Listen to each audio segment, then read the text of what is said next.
Bien, hermanos, cuando yo estaba en el seminario había un curso que se llamaba Evangelismo Explosivo. Y es un curso famoso en realidad, se ha dictado en varias iglesias. Y básicamente es un curso que se fundamenta en dos preguntas que uno tiene que hacer a los incrédulos.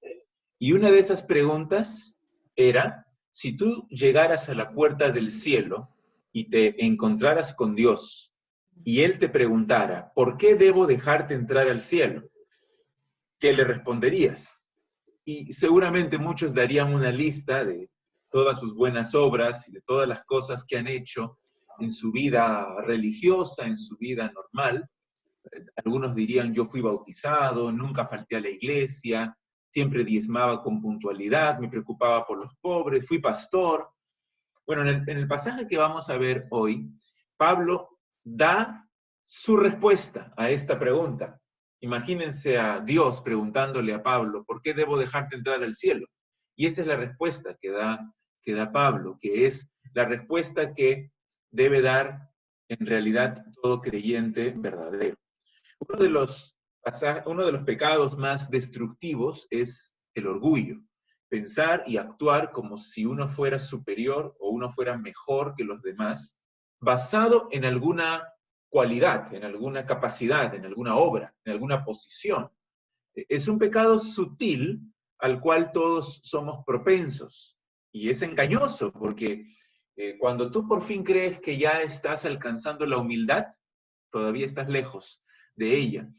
La Biblia nos enseña claramente que en el terreno de nuestra relación con Dios, jactarse es lo peor que un ser humano puede hacer, porque Dios resiste a los soberbios, a los que confían en su propia carne, como dice Pablo en este texto, pero Él da su gracia a los humildes, aquellos que deciden depositar toda su confianza en el Señor Jesucristo. Hace 500 años, esa fue la verdad que liberó a Martín Lutero. Él fue un monje que vivía atormentado porque toda su vida había intentado agradar a Dios por medio de rituales y de ceremonias, las reglas de la Iglesia Católica, las penitencias, hasta que un día, estudiando la carta a los romanos, llegó a esta frase transformadora de Pablo cuando él dice, el justo por la fe vivirá. Entonces, no es por esfuerzo, no es por penitencias, no es por buenas obras. Y Lutero dice, en ese momento sentí que nacía de nuevo y que las puertas del paraíso se abrían para mí. Entonces, hermanos, esta es la esencia del cristianismo. Somos justificados delante de Dios, no por nuestras obras, sino por confiar plenamente en el Señor Jesús. Somos salvos por gracia, por medio de la fe en Cristo, y esto no es de nosotros, no por obras, para que nadie se gloríe. Entonces, ¿recuerdas la última lección que vimos? Fue una advertencia muy seria de parte de Pablo. Él dice, cuídense de los perros, cuídense de los malos obreros, cuídense de los mutiladores del cuerpo, cuídense de los judaizantes que predican que para ser creyente necesitas tener fe en Cristo y que además necesitas circuncidarte y cumplir la ley. Cuídate de ellos porque están predicando un falso evangelio. Están enseñando que confíes en tu esfuerzo, que confíes en tus obras para tu salvación. Sutilmente, muchos están predicando lo mismo hoy. No les creamos. Pablo dice, Filipenses capítulo 3, en el versículo 3, dice que ellos son la mutilación, pero nosotros, dice en Filipenses 3:3, somos la verdadera circuncisión. Nosotros somos de Cristo. Y mira cómo nos describe los que en espíritu servimos a Dios y nos gloriamos en Cristo Jesús, no teniendo confianza en la carne. Yo no sé, hermanos, cómo enfatizar más la importancia de esta verdad. Es algo urgente, es algo esencial. Pablo utiliza palabras duras, chocantes, usa el sarcasmo para comunicar esta verdad con toda su fuerza. Pero junto con esta verdad dura, al mismo tiempo, Pablo quiere ofrecer esperanza, gozo y salvación verdaderas en Cristo Jesús. Ese es el mensaje del Evangelio que puede salvar tu alma del mismo infierno. Entonces, el propósito para esta lección, tanto para creyentes como para incrédulos, es que cada uno confíe en el Señor Jesucristo, no en los logros de su carne. No confiamos, dice, en la carne, al final del versículo 3.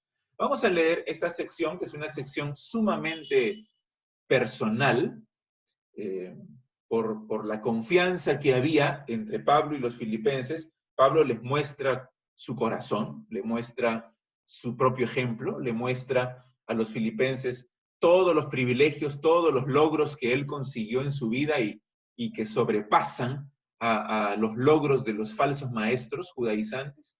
Sin embargo, Pablo dice, ahora todo esto para mí es basura. Basura comparado con mi nueva vida en Cristo Jesús. El único logro, la única obra digna de alcanzar es conocer más a mi Señor Jesucristo.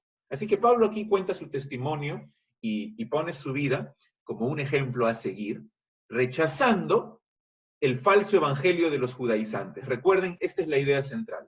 No confiar en nuestra propia carne, sino confiar en el Señor Jesucristo. Esos son los dos puntos muy claros que todos debemos seguir si es que queremos tener una relación correcta con Dios. Esto que va a contar Pablo no es cualquier cosa, es la salvación misma.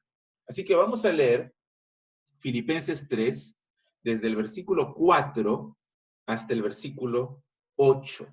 Del 4 al 8 dice, aunque yo tengo también de qué confiar en la carne. Si alguno piensa que tiene de qué confiar en la carne, yo más, circuncidado al 8º día, del linaje de Israel, de la tribu de Benjamín, hebreo de hebreos, en cuanto a la ley, fariseo, en cuanto a celo, perseguidor de la iglesia, en cuanto a la justicia que es en la ley, irreprensible. Pero cuantas cosas eran para mí ganancia, las he estimado como pérdida por amor de Cristo. Y ciertamente, aún estimo todas las cosas como pérdida por la excelencia del conocimiento de Cristo Jesús, mi Señor, por amor del cual lo he perdido todo y lo tengo por basura para ganar a Cristo. Les dije, 2 puntos solamente. En primer lugar, para tener una relación correcta con Dios. Número 1, considera todos tus logros y todas tus obras y todos tus privilegios como pérdida. Considera todo lo que has hecho como pérdida. Pablo acaba de decir que los creyentes en Cristo no confían en la carne, es decir, en su reputación, en sus obras.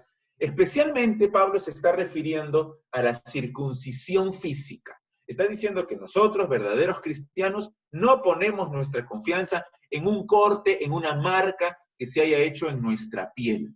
Pero lo quiere hacer más personal y por eso pasa de nosotros, en el versículo 3, dice, nosotros somos la circuncisión, pero ahora en el versículo 4 pasa a el yo, aunque yo. Esto es algo más personal. Este es mi testimonio, dice Pablo, y les dice que aún en este terreno de la autoconfianza, él tiene las de ganar. Pablo les está diciendo, no crean que yo hablo por hablar, porque yo mismo estuve atrapado en esa mentalidad. Si las obras, la religión, la obediencia es aquello que nos permite obtener la salvación, entonces yo tengo ventaja sobre todos ustedes, dice Pablo. Ustedes se jactan en sus logros, en su pedigrí, en sus ritos. Yo los supero en todo y podría jactarme con mayor razón que ustedes. Entonces, Pablo aquí está siendo sarcástico, al mismo tiempo los está desafiando, porque imaginariamente Pablo está delante de ellos y los está retando. Está diciendo, si alguno de todos ustedes, falsos maestros, piensa que tiene de qué confiar en la carne, yo más. yo más. ¿Es ironía? Sí es ironía, pero no tanto porque es lo que en realidad pensaba Pablo antes de conocer a Cristo. Pero no solamente los desafía, los reta, sino que pasa a enumerar los pilares de esa autoconfianza, de esa soberbia que él tenía. Son 7 en total. Pablo los está atacando porque sabe lo peligrosos que son los falsos maestros. En Romanos 16, 18, mira cómo describe a los falsos maestros. Romanos 16, 18, y es una descripción que se aplica a los falsos maestros de hoy día también. Dice, porque tales personas no sirven a nuestro Señor Jesucristo, sino a sus propios vientres, y con suaves palabras y lisonjas engañan los corazones de los ingenuos. Los judaizantes saben lo fácil que pueden engañar a un cristiano nuevo, a un cristiano inmaduro. Saben que los pueden engañar con una apariencia de super espiritualidad. Estos hombres parece que están en un plano superior, parece que saben mucho de la Biblia, parece que guardan la ley, además se han circuncidado, parece que saben tanto, parece que son súper espirituales, pero en realidad tienen una apariencia para engañar a los ingenuos. Como dicen Romanos, con suaves palabras y con lisonjas.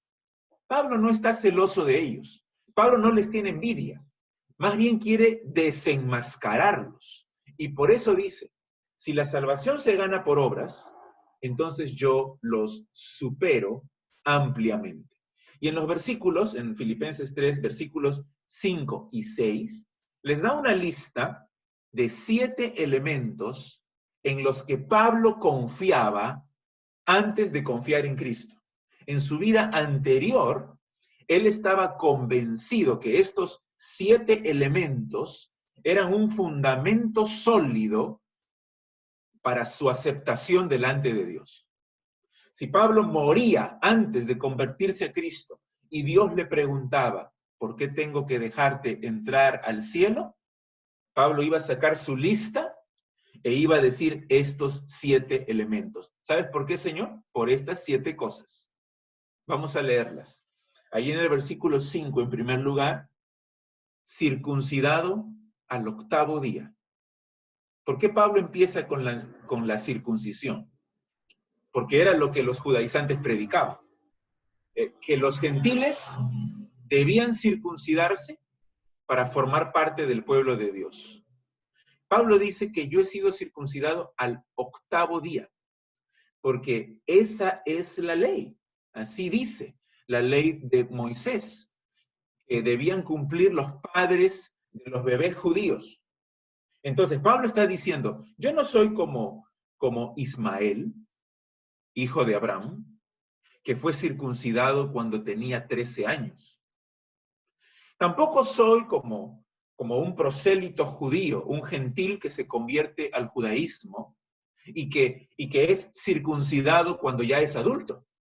No, yo soy un judío circuncidado de acuerdo a la ley de Moisés al 8º día de nacido. Pablo es miembro del pueblo de Dios con la señal del pacto en su propia carne.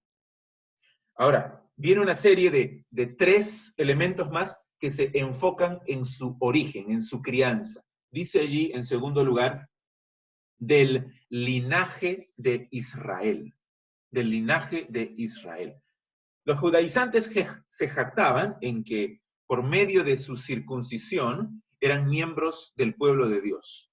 Pablo les dice que él tiene ese privilegio de nacimiento.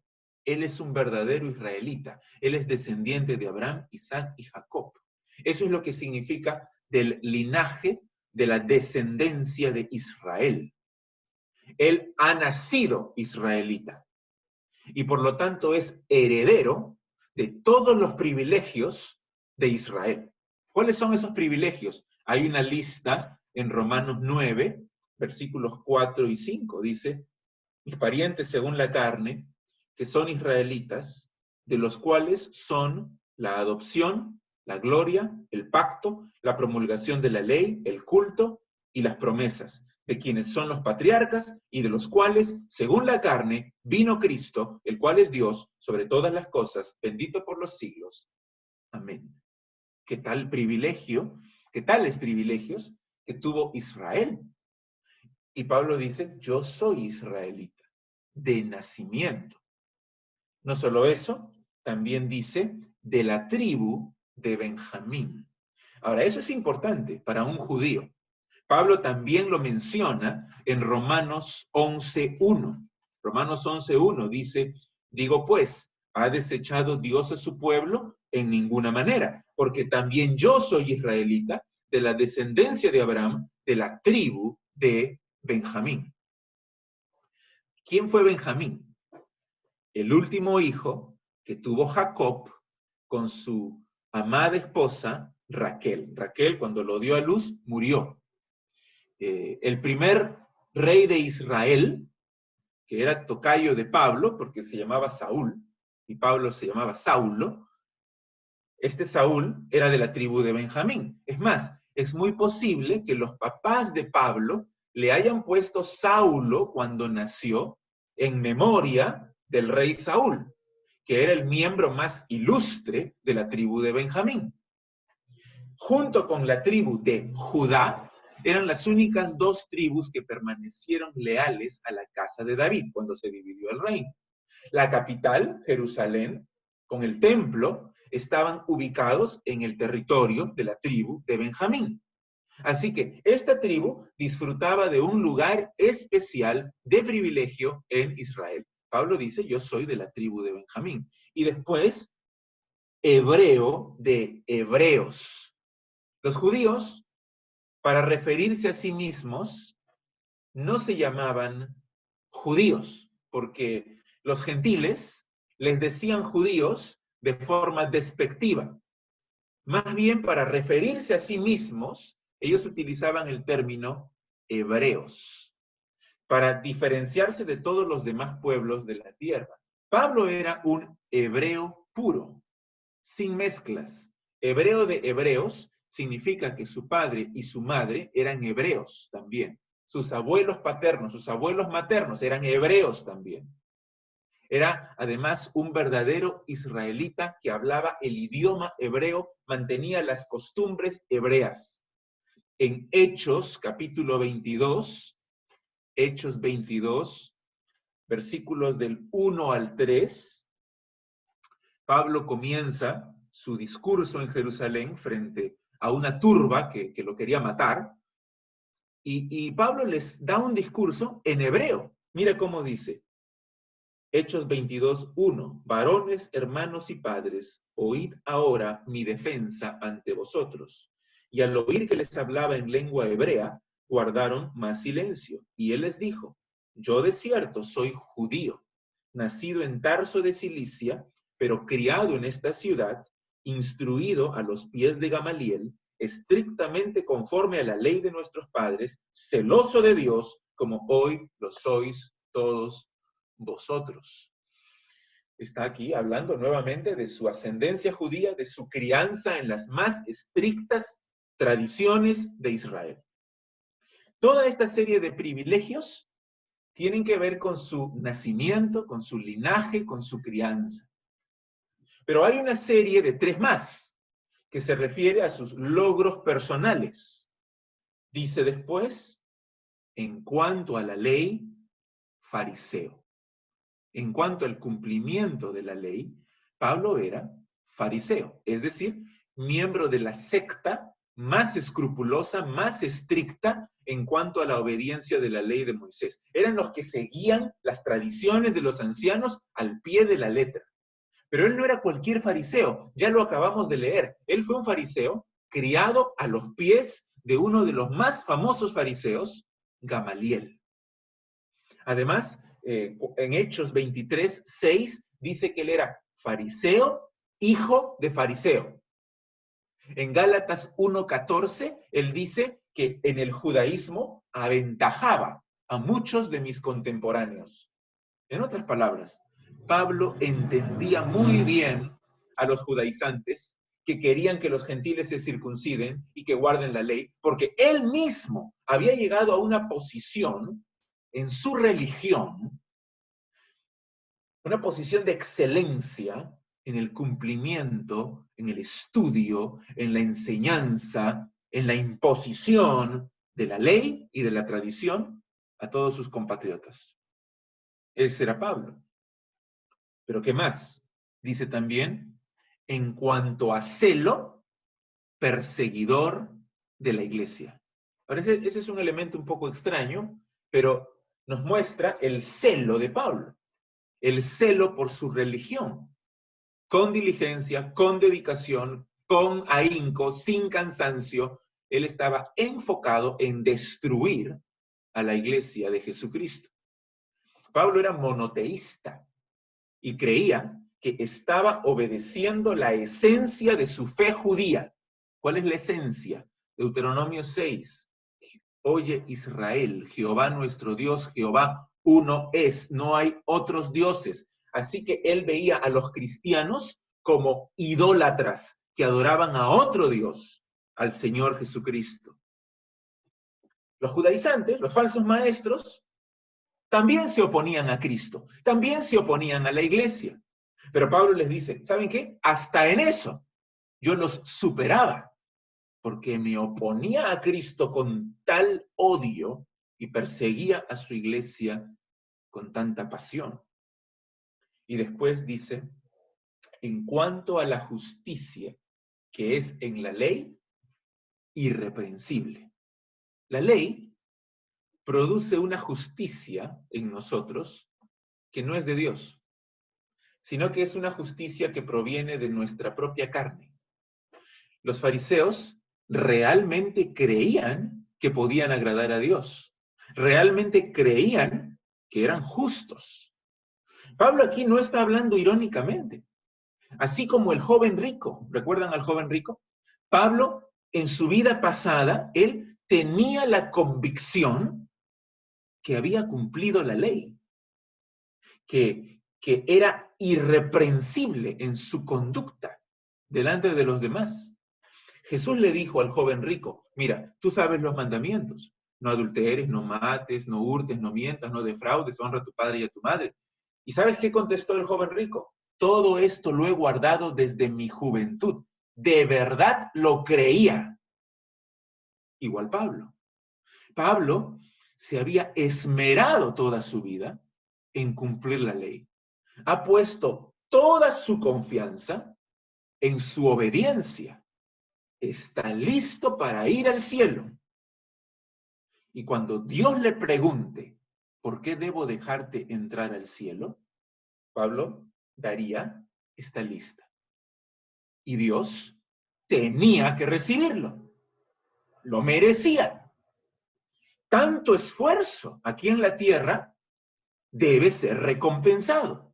Eso es lo que él pensaba. Pero aquí es donde viene el golpe.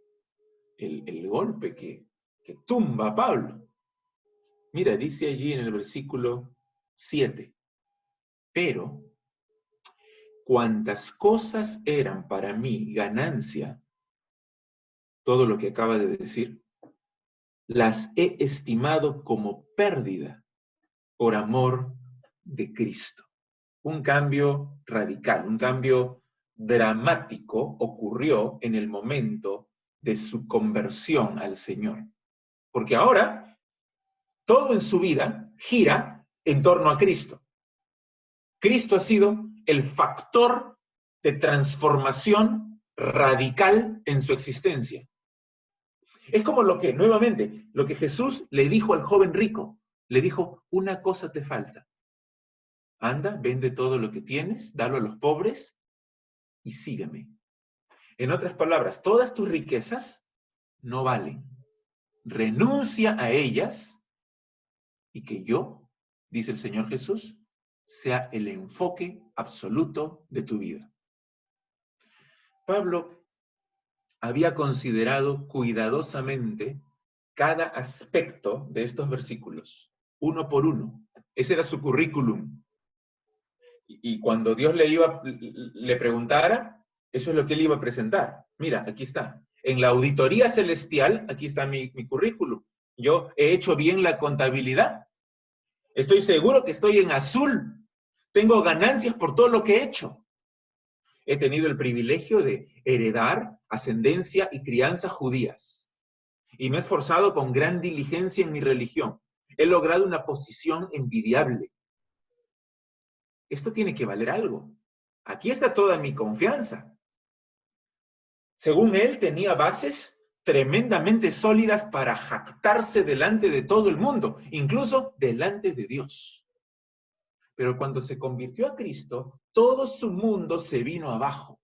Él se dio cuenta que todas sus ganancias en realidad son inútiles, no le sirven en su relación con Dios. No solamente eso, dice que son pérdidas.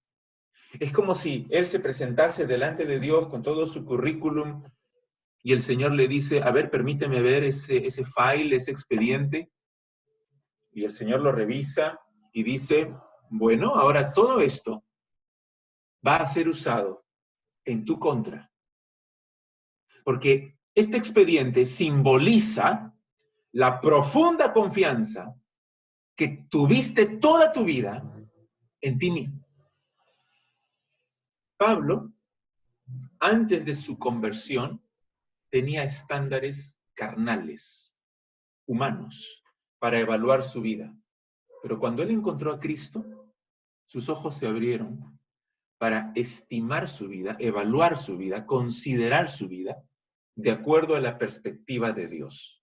¿Y cuál es el veredicto? Cuando veía todos sus logros, toda su vida anterior, ¿cuál es el veredicto? Pérdida. Pérdida. Cuantas cosas eran para mí ganancia, las he estimado como pérdida. Y como dije, el factor determinante en el cambio radical de Pablo fue Cristo. Lo que él consideraba como ganancia, ahora es pérdida, dice aquí al final del versículo 7, por amor de Cristo. Él es la persona que tiene toda la preeminencia en la vida de Pablo ahora. Él es infinitamente valioso y bello, supremo. Él es el centro, Él es el Señor. Todos nuestros logros y privilegios, todas nuestras obras y méritos son basura delante de Él. Antes Él se jactaba, se gloriaba en ellos, pero ya no más. Lo único que interesa ahora es ganar a Cristo. Por eso es que para el creyente, la vida es Cristo y el morir es ganancia, porque voy directo a su presencia. Estos mismos dos términos, Jesús también los usa, los términos de ganancia y pérdida. En Marcos 8:36, Jesús hace esta pregunta. Él dice, ¿qué aprovechará al hombre si ganare todo el mundo y perdiere su alma? Mira, analiza tu vida, haz la contabilidad. Todas las cosas que el mundo me ofrece, toda la gloria del mundo, todas las capacidades del mundo, todos los logros del mundo, pérdida. Por otro lado, conocer a Cristo, amarlo, vivir para Él, morir por Él, ganancia. Eso es lo que vale. Al final, eso es lo que vale. Entonces, en primer lugar, para tener una relación correcta con Dios, considera todos tus logros como pérdida. Tan importante es esa idea que Pablo la repite 2 veces más en el versículo 8. Y ciertamente, aún estimo todas las cosas como pérdida por la excelencia del conocimiento de Cristo Jesús mi Señor, por amor del cual lo he perdido todo y lo tengo por basura para ganar a Cristo. En segundo lugar, para tener una correcta relación con Dios, ten una relación profunda con el Señor Jesucristo.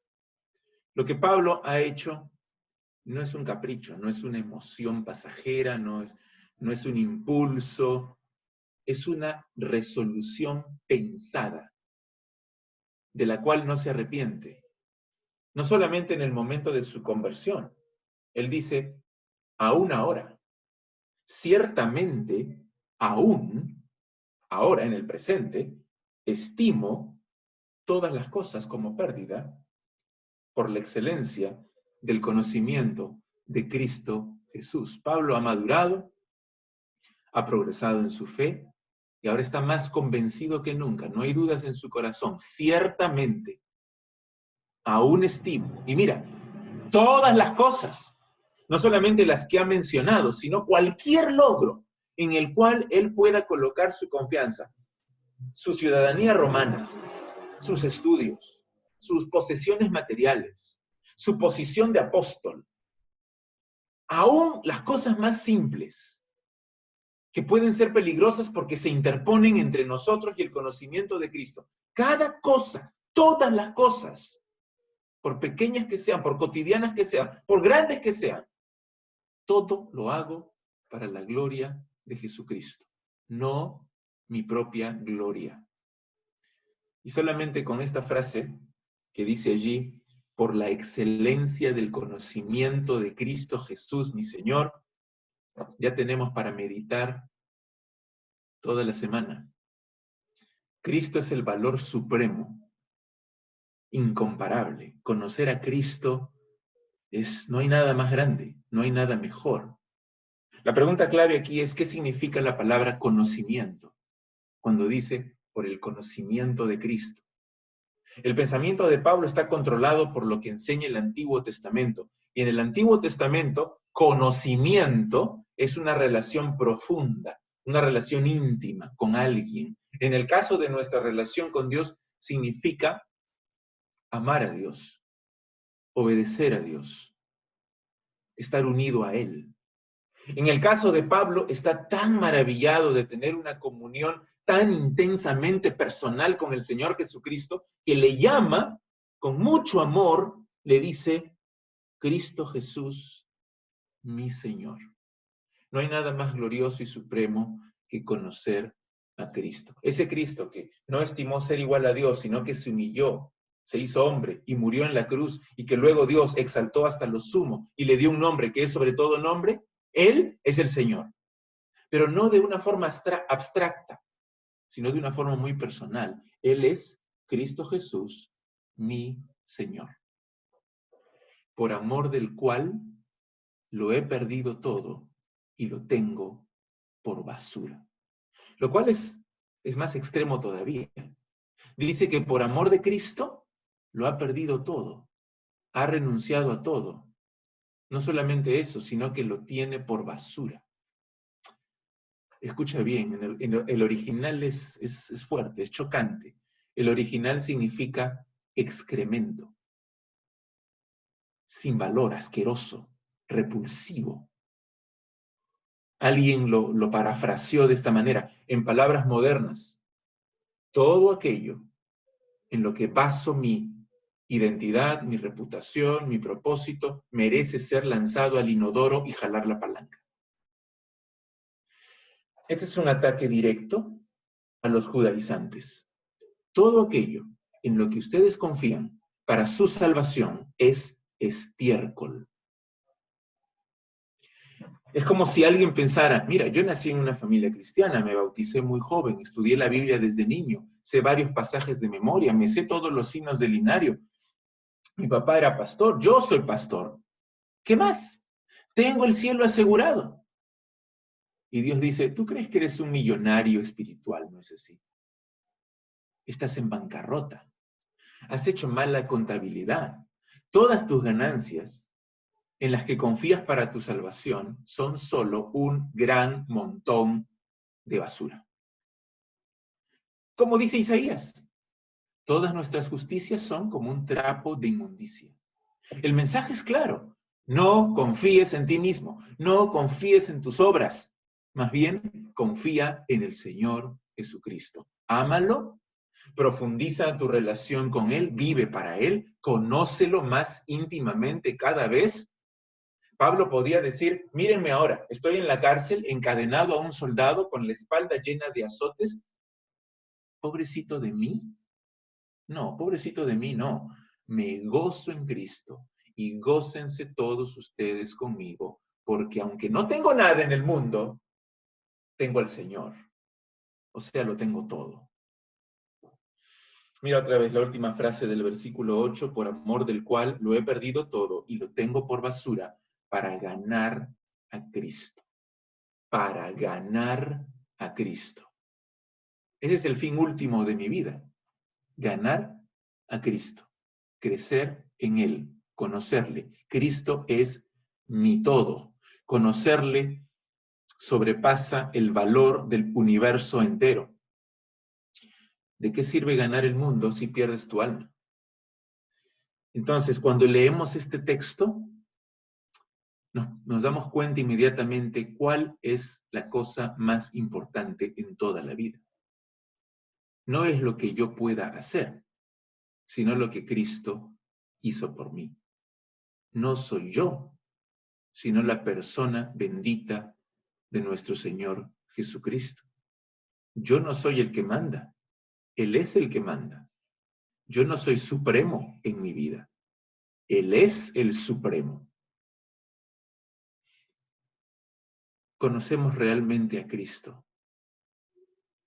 Estimamos las cosas, los logros, las obras de nuestra vida como basura delante de Dios, con el propósito de vivir para Cristo. Esa es la pregunta de la salvación. Es la pregunta del discipulado. Es la pregunta de la madurez espiritual. Hermanos, que aprendamos del ejemplo de Pablo también y que vivamos así como él para el Señor Jesucristo, no confiando en nuestra propia carne. Oremos un momento para terminar y luego escuchamos algunas preguntas o comentarios que puedan haber. Padre Santo, gracias te damos por este tiempo. Gracias por tu palabra. Gracias, Señor, que eres bueno y tú nos enseñas por medio de ella. Este pasaje de Filipenses especialmente que nos enseña a no confiar en nosotros, sino solamente en nuestro Señor Jesús y en lo que Él hizo por nosotros. Ayúdanos a vivir así cada día, que podamos decir hoy, así como en el día de nuestra salvación, aún estimo todas las cosas como pérdida por la excelencia del conocimiento de Cristo Jesús, mi Señor. Gracias, Padre, te lo pedimos todo en el nombre de Cristo. Amén.